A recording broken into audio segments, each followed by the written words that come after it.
Hey there, I'm Dr. Ruth Roberts, your pet's ally. I hope you are all having a lovely Monday and that the 4th of July treated everybody well. So got just a couple of questions today, so I'm going to pop over to the Facebook page. And May's asking about coconut water. And it is a great way to rehydrate if that pet can still drink, in the person for that matter, because it does contain a lot of electrolytes and things of that nature. So the reason Gatorade has so much sugar in it is that sugar does help drive all of the electrolytes into the cell.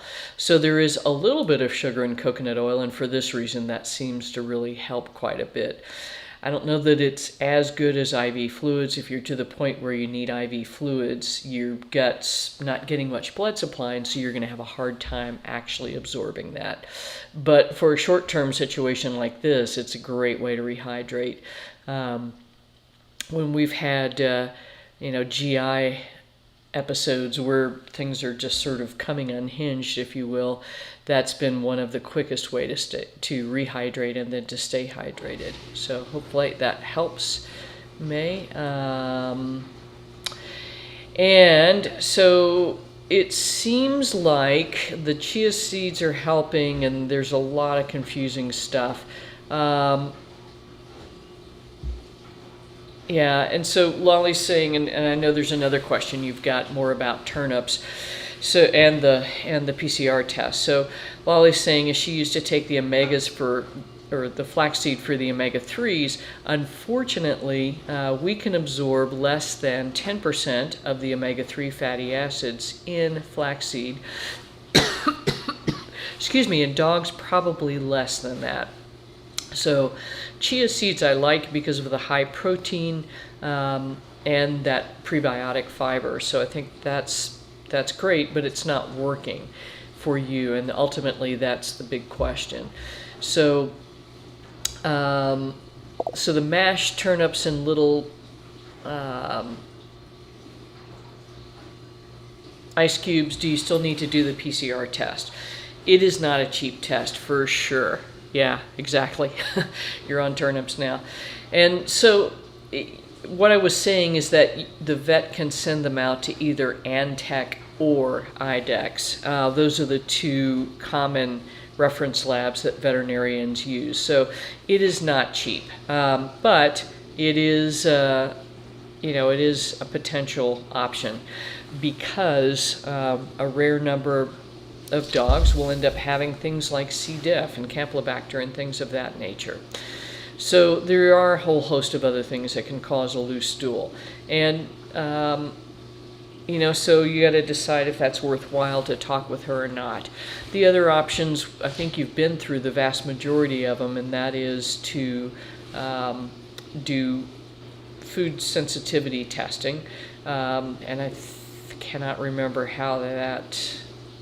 what the results were there. I'm sorry, my memory is not as good as it used to be. The other options will be to do things like just pull foods and see, so stop feeding. If you've been feeding broccoli or something like that for a while, stop it and see if that helps things get better. If it doesn't, then, kind of move on to the next step. No, I'm sorry, it's just to go to one or the other. Those are the two most commonly used reference labs by veterinarians. So it's just one lab. So it's worthwhile to make sure that that is not a problem. And you've been kind of dinking around with this long enough, I think it's worthwhile to do it. If you've not done food sensitivity testing, then that is something I would look at. Glacier Peak Holistics does a life stress scan sensitivity and test, and this is nice because it is a food and environmental toxins and a couple of other bits and pieces test. They have their own way of solving things, some of which I think are great and some of that haven't been so effective. But the thing is that this test is like $112 versus almost $250 or $300 for Dr. Dodd's Nutriscan test, and about the same amount of money for like HESCA blood test. And to be honest, I've found it to be as effective a roadmap as anything else. So I think that one is definitely worth looking at. That's a pretty cheap way to find out, okay, what is he likely to be having a problem with? And then, while you're working through that, what I would suggest doing is then taking the results of that test and then turning that into a rotation and elimination diet.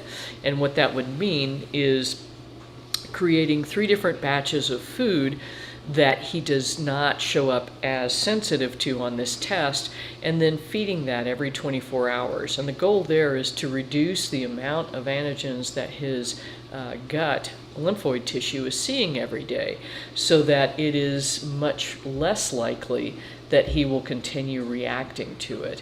So, and that test is super easy because it is literally some hair and saliva. So you get the kit and get it sent to you, and then you send it back in. It is based on biofeedback, essentially. So the energetics that are there in the hair and in the saliva itself. So a lot of people are like, this can't possibly work, but it does seem to really be helpful. And as I said, I found it to be as effective a roadmap as any of the other tests. So any of them, it'll say, oh, your dog is allergic to or sensitive to pork, but not chicken, and then you find out it's the opposite. In the vast majority of cases, they're fairly accurate, but again, it's a cost thing. I'd rather you pay $112 and get a little bit more information about potential environmental chemicals than pay $300 and just get 24 food items tested. So I hope that makes sense to you. But it's been one of the tools I've been using to do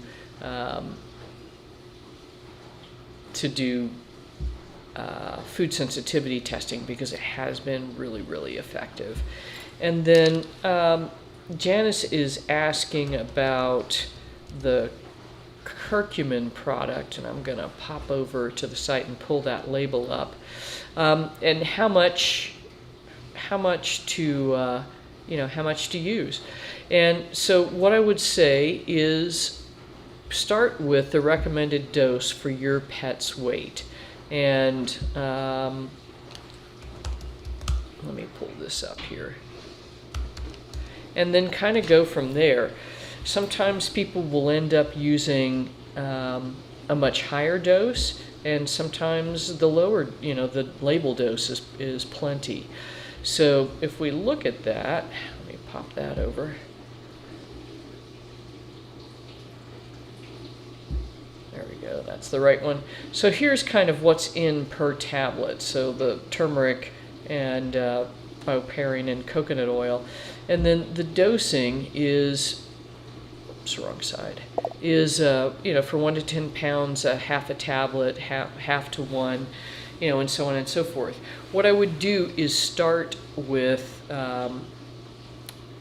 the lower end and kind of work your way up. And it says not to exceed 2 tablets per day because turmeric is a pretty profound anti-inflammatory, which is why you want to use it, but it can impact the ability of the platelets to do their job and create coagulation. So we do have kind of a top end of the dose on this one. So I hope that makes sense, but it's I really worked hard to get this product right and in the most absorbable form, and for that reason it's got the black pepper and the coconut oil in it. So Janice, I hope that's helpful. How's your Rosie doing? Is everything going okay?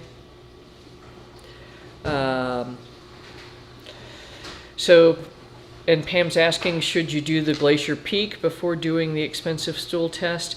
And yes, I think so, because if you're able to control reasonably well the stool quality with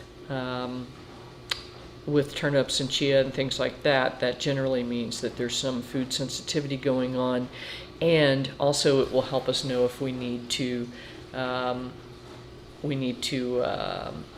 go ahead and bump up the.